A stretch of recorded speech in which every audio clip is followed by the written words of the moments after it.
If you've ever pressed the handle on your toilet and nothing happened, or it's loose, stuck, or broken, we'll show you how to fix that. First, we need to remove the lid from the tank and put it someplace where it will not be broken. And then we can see inside to diagnose the problem. Common failure points to check would be a broken handle, a loose or stripped nut, a broken rod, or a disconnected or broken chain. In this case, the rod broke right behind the handle, right there, and this wouldn't allow the rod to lift up on the chain and pull up on the flapper to flush the toilet. The replacement we picked up at the local big box store will replace the handle, the nut, and the rod, so it should resolve any issues you have with those particular parts.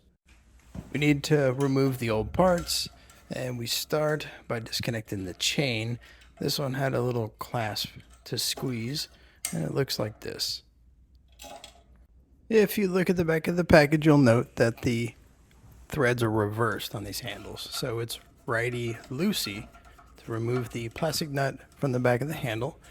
Take it off this way, slide the nut down the rod, and pull the handle out of the tank.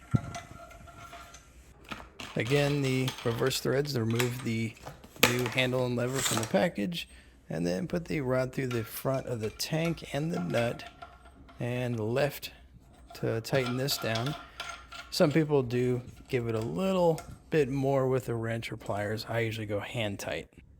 When you connect your chain, you want about a half an inch to an inch of slack. You don't want the chain too tight where the lever is holding up the flapper causing a leak, and you don't want so much slack that the chain gets tangled up or caught under the flapper.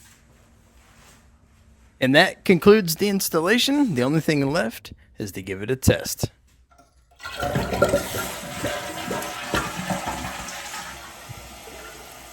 Everything looks good. Just want to make sure that the flapper seals. Looks like everything's working fine. If you have any questions, post them below.